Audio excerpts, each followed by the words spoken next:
Yasmin Suri became a U.S. citizen in 2008. Since then, the Department of Homeland Security invites her to sing at their events. Yasmin was born in India to a Sikh family. They moved to America when she was a child. She didn't speak English, and unfortunately, because of her ethnicity, she was the brunt of cruel jokes from the other children. I felt a sense of loss of control of my life, and I wanted to have control of my life. So I thought the more that I could get spiritual experience, the more I would be able to control my environment, and the more I would be able to control people. So I started getting into horoscopes. I started studying about psychics and witchcraft. I would begin to have demons, which I didn't know there were demons at the time, reveal themselves to me on a continual basis. And they would just speak to my spirit that I had been born for a purpose, and that purpose would be fulfilled. As an adult, Yasmin was engrossed in the occult.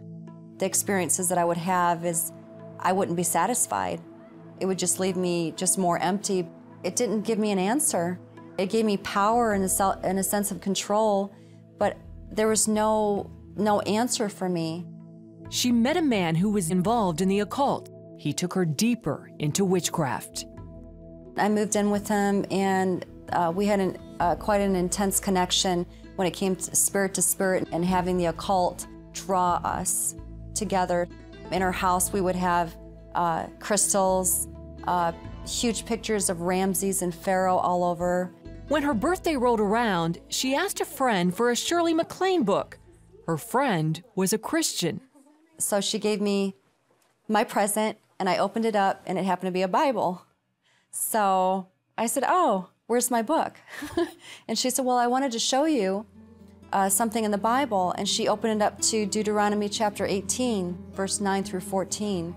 And God says that those that consult with familiar spirits or wizard or enchanters, or those that practice necromancy, and a whole list of things, he said that those things are an abomination to God. And those scriptures jumped out at me from the Bible, and they jumped off the pages, and they actually went right through my spirit. And I was convicted of sin for the first time in my life. It seemed to Yasmin that everywhere she went, she met Christians. I would ask him questions like, how does this Jesus come inside of you? I mean, what does it mean that you mean another man comes inside of you? What does this born again mean? What does saved mean? So I would ask questions, and even though I didn't understand them, I would still learn. At home, her boyfriend became violent. Yasmin was also having vivid nightmares that kept her up at night. During this time, another Christian friend gave her a message. She said that the man that I was living with was going to kill me if I didn't leave, and that the Spirit of the Lord told her that I must leave him immediately. When she spoke to me, I just started crying. It broke something in me, and I knew it was God, even though I didn't know God. So I packed all my bags, and I told my mom that I was moving to North Carolina. She moved in with her brother, who invited her to church. I walked into that church, and when the worship started, I began to weep and weep and weep uncontrollably during worship and singing songs, and I had no idea what was happening to me. And I felt how much God loved me, and he didn't hate me for all the things that I was doing in my past and all the abominations that I was practicing, and how much he wanted to reach out to me and be a father to me. After going to church for a while, she made a decision. And I looked up into heaven and I said, "Jesus, I'm a sinner. I believe what people have said about you, that you're the Son of God, that you died on the cross for me and you died for my sins.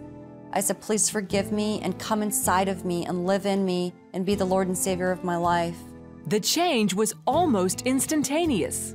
The next morning, all my bad dreams were gone. My torment was gone. Everything was gone. It was like a weight had been lifted off my shoulders, the weight of sin, the weight of deception. And I felt like I was alive for the first time in my life.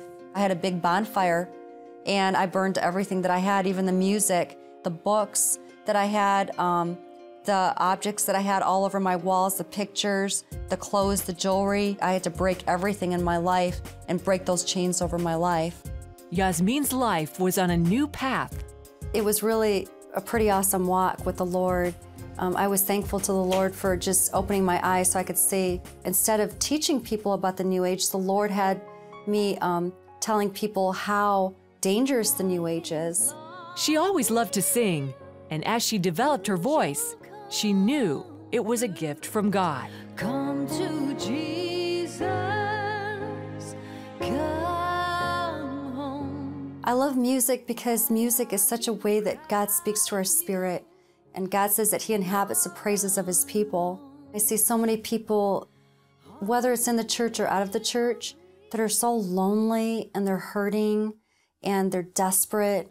Jesus is the only one that can fill that void. The Lord really spared me from death, not just spiritual death, but physical death and emotional death. I could have lost my mind. I could have been eternally separated from God. So I thank God for His mercy and His love, that He loved me when I had nothing to offer Him.